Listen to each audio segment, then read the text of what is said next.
No nacimos para mentir, nacimos para la verdad. Una de las cosas más agobiantes que experimentamos como hombre es la presión de tener que sostener una mentira por mucho tiempo. Todos en algún momento hemos experimentado ese nudo en la garganta, ese peso agobiante, ese tener que recordar qué dijimos, a quién le dijimos y qué hicimos, solamente para sostener una fachada que hemos construido. Y lo peor del caso es que muchas veces ni siquiera sabemos por qué lo hacemos. Y esto no es solo una percepción, la ciencia lo ha medido. Estudios recientes de la Universidad de Massachusetts confirmaron que el 60% de los adultos mienten al menos una vez en una conversación de tan solo 10 minutos. Quizás no por maldad, pero sí para encajar, parecer mejor. Y lo peor del caso ocurre en esta época donde gracias a las redes sociales y las vidas editadas, hoy todo el mundo ha construido un culto hacia la apariencia y a las vidas casi perfectas. Pero la pregunta más importante es ¿por qué lo hacemos? ¿Qué hay detrás de esta conducta en la que todos hemos caído por lo menos alguna vez? Yo quiero que hoy me acompañes en este video y esto se llama Desenmascarando a la mentira. La Biblia nos enseña que el origen de la mentira es tan antiguo como la propia humanidad. Desde los orígenes de nuestra raza, la mentira ha sido sembrada muy sutilmente. Allá en el Génesis relata cómo la serpiente llegó de manera sutil y con mentiras adulteró la verdad de Dios, sembrando en el hombre la duda, diciéndole con que Dios les dijo que no moriréis. Lo primero que le dijo la serpiente al hombre es que haz lo que quieras, porque no va a haber consecuencia. Le dio como un pase gratis de inmunidad eterna, donde no iba a haber ningún tipo de consecuencia. Y lo segundo que le dice en pocas palabras es que Dios sabe que si comieres del fruto, seréis como Él. En pocas palabras, la serpiente le dijo al hombre, coman y no solamente no morirán, sino que también serán como Dios. Aquí realmente le estaba diciendo, ustedes pueden ser sus propios dioses, dictar sus propios caminos. Y desde ese mismo momento, la mentira entró en la humanidad pasando de generación en generación. ¿Y cuál fue el resultado de todo esto? Pues el hombre empezó a experimentar la vergüenza, la culpa, el señalamiento y decidió esconder su rostro del de su padre creador. Así comenzó una condición de autoengaño que se fue repitiendo y repitiendo, ¿no? Llevándonos al punto que describe Jeremías 17:9, donde dice, porque engañoso es el corazón más que todas las cosas, ¿quién lo conocerá? La psicología nos dice que la mentira surgió como una respuesta defensiva para protegernos de peligros, para protegernos de amenazas, para protegernos de ciertas cosas que pueden ser riesgosas y peligrosas, incluso planteando que la mentira es un estado natural en el ser humano. Pero estudios recientes de neurobiología dan algo totalmente contundente y es que la mentira no es el estado natural de nuestro cerebro. Cuando decimos la verdad, nuestro cerebro no se esfuerza, simplemente accede a un recuerdo y a una memoria y lo muestra. En cambio, cuando necesitamos mentir, el cerebro debe esforzarse mucho más porque debe fabricar a través de la ficción algo que no existe. Por lo tanto, la ciencia también lo demuestra. La mentira no es el estado natural de nuestra mente. La resonancia magnética arrojó algo totalmente aterrador. Hay 3 procesos que ocurren y quiero leerlos. Lo primero es que suprimimos la verdad. La corteza prefrontal tiene que hacer un esfuerzo activo para frenar la respuesta real que tu cerebro quiere dar por naturaleza. Número 2. Hay que crear una ficción. Tienes que inventar una narrativa alternativa creíble, calculando con detalle para que no choque con la realidad. Y número 3. Mantener una ficción durante un tiempo. Tu cerebro entra en un estado de hipervigilancia. Tienes que leer los gestos de otras personas para ver si te creen, mientras archivas esa mentira para no contradecirte en el futuro. El esfuerzo intelectual que ocurre en la mente da por entendido que no es normal, no forma parte de nuestra naturaleza y forma parte de una naturaleza caída, la mentira. No nacimos para mentir, nacimos para la verdad. La Biblia nos enseña que cuando llevamos todo esto a la práctica, sufrimos consecuencias que no son lejanas, no son castigos lejanos, son impactos destructivos que tendremos día a día en toda nuestra vida. Consecuencia número 1 y es que nos roba la paz. Mira lo que dice Proverbios 10:9.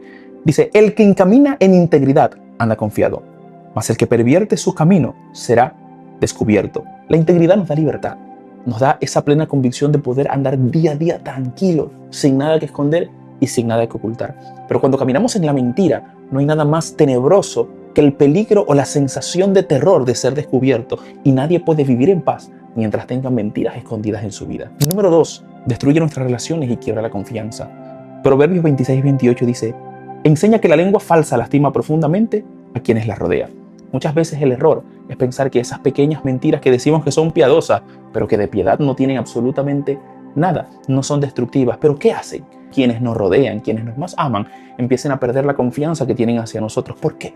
Porque la mentira es un ciclo repetitivo que daña nuestras relaciones y daña la confianza que tenemos con los demás. Número 3, y es que nos condena a una doble vida, porque es que tenemos que mantener la vida que hemos construido a base de mentiras, separada de aquella vida real que muchas veces queremos esconder y que queremos ocultar porque tenemos vergüenza, porque tenemos miedo a ser descubiertos y terminamos viviendo una doble vida. Y eso es lo que quiere la mentira, que dejes de vivir la vida que Dios te dio para que vivas una vida totalmente falsa y mentirosa, porque Satanás es el padre de mentira. Y la cuarta consecuencia y la más peligrosa, y es que cauteriza la conciencia, como lo dice el apóstol Pablo en 1 Timoteo 4:2. ¿Qué es cauterizar la conciencia?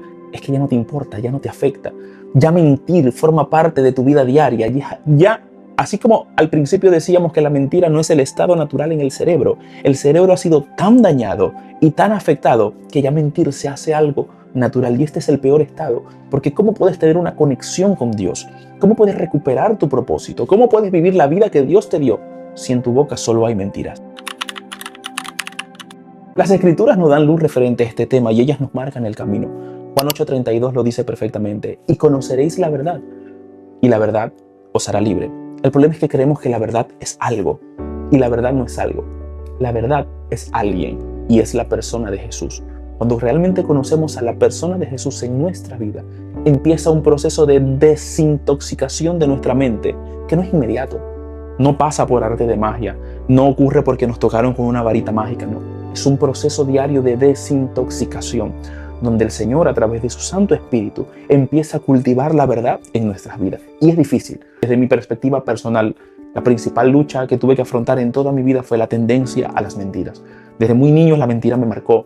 Fui marcado por la mentira a través de mis progenitores y eso terminó dañándome y consiguiendo en la mentira un refugio solo para ser aceptado, para parecer mejor, porque realmente lo único que quería era validación. Lo único que quería era que me aceptaban y tenía miedo de, así como me rechazaron la primera vez, sentía que todo el mundo me iba a rechazar. ¿Y qué me tocaba? Construir una vida de mentira. Pero ¿cuál era el problema? El problema es que detrás de esas mentiras, para ser aceptado, había un monstruo que se había construido a base de mentiras en una doble vida. Y solamente cuando el Señor empezó a traer su libertad, pude empezar a ser libre de las mentiras. Muchas veces las cosas más sencillas son las más fundamentales en el reino de Dios. Y tú me preguntarás, ¿cómo hago para dejar la mentira y empezar a vivir en la verdad? Pues sencillo. Proverbio 28:13 lo dice: el que encubre su pecado no prospera, pero el que confiesa y se aparta de él alcanza misericordia. Pues ¿cómo así? Pues la única forma de empezar a vivir en la verdad es entendiendo que aunque es difícil, aunque va a traer consecuencias, aunque va a costar, tenemos que empezar a decir la verdad. Mucha gente está buscando información para salir de los problemas.